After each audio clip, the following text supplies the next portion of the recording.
तो फाइनली मैंने भी देख ली है भूमि पेडनेकर की अदाकारी से सजी और हाल ही में रिलीज हुई वेब सीरीज दलदल। जैसा नाम है ठीक वैसी ही इस सीरीज की कहानी भी है। अब क्या है इस सीरीज की कहानी, आइए करते हैं उसका रिव्यू। पर उसके पहले आपको बताते चले कि इस वेब सीरीज में टोटल 7 एपिसोड हैं और एक एपिसोड का रन टाइम 40 से 50 मिनट का है।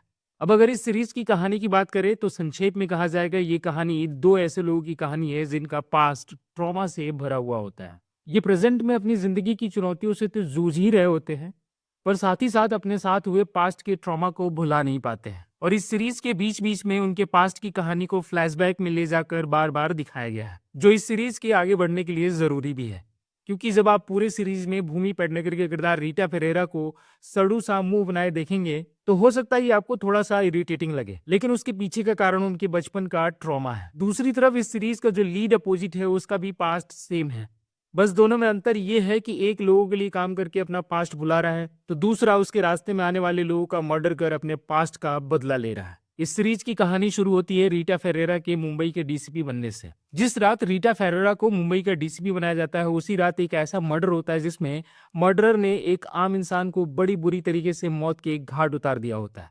अब जब रीटा फेरेरा इस मर्डर की जांच पड़ताल शुरू करती है तो एक के बाद एक परतें खुलती जाती हैं और वो मर्डरर सेम पैटर्न पर एक के बाद एक कई लोगों का मर्डर किए जाता है। हालांकि ऑडियंस के लिए मर्डरर कौन है इस सीरीज के दूसरे एपिसोड में ही पता चल जाता है, पर पुलिस के लिए उस मर्डरर को पकड़ने में आखिर तक का समय लग जाता है। यानी इस स्टोरी में सस्पेंस नहीं है, बल्कि मर्डरर तक पुलिस कैसे पहुंचेगी और कैसे उसे पकड़ पाएगी यही इस सीरीज का मेन थ्रिल है। हालांकि इस प्रोसेस में मजा भी है और क्यूरियोसिटी भी है। बेसिकली कहा जाए तो ये कहानी 3 सन की लोगों की कहानी है।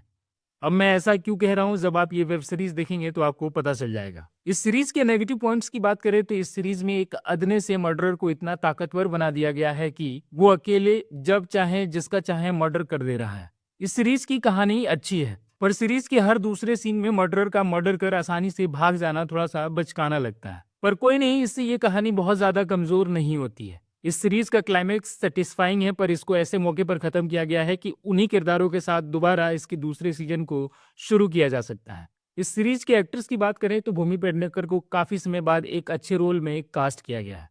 उन्होंने इस पूरे सीरीज में एक ही फेशियल एक्सप्रेशन के साथ काम किया है जो थोड़ा इरिटेटिंग लगता है। भूमि पेडनेकर के साथ साथ इस सीरीज में आदित्य रावल जो कि परेश रावल के बेटे हैं वो भी खास भूमिका में दिखाई दिए हैं। इस सीरीज में एक बेहद अमेजिंग और सरप्राइज करने वाली एक्ट्रेस भी है जिनका नाम है समारा तिजोरी, जो कि 90s के एक्टर दीपक तिजोरी की बेटी है। समारा की अदाकारी आपको मोहित कर देगी। इस लड़की के जो एक्सप्रेशन हैं वो वाकई में कमाल के हैं। ये लड़की फिल्मों की लीड हीरोइन बने न बने पर इसका एक्टिंग करियर काफी शानदार होने वाला है। ये सीरीज देखते समय मुझे समारा तिजोरी के बारे में कुछ भी नहीं पता था, लेकिन उनकी अदाकारी देख मैं इतना इंप्रेस हो गया कि सीरीज देखते समय ही मैंने डिसाइड कर लिया था कि सीरीज देखने के बाद मैं इस लड़की के बारे में गूगल जरूर करूंगा। समारा अपने किरदार में इतना फिट बैठती हैं कि मुझे लगा कि इस लड़की को स्पेशली इस सीरीज के लिए ढूंढा गया होगा और तब कास्ट किया गया होगा। हालांकि इस सीरीज में केवल समारा ही नहीं बल्कि पुलिस कांस्टेबल के किरदार में दिखाई दी गीता अग्रवाल शर्मा ने भी अपने काम से जबरदस्त तरीके से इम्प्रेस किया है। ओवरऑल ये सीरीज देखने लायक है और आप इसे ओटीटी प्लेटफॉर्म प्राइम वीडियो पर देख सकते हैं। बाकी अगर आपने पहले ही ये वेब सीरीज देख ली है तो आपकी क्या राय है कमेंट बॉक्स में हमें जरूर बताएं, और अगर अभी तक आपने ये वेब सीरीज नहीं देखे हैं तो जरूर देखिए। ये सीरीज आपको बोर नहीं करेगी। तब तक मिलते हैं हम अगले रिव्यू में। Thank you so much.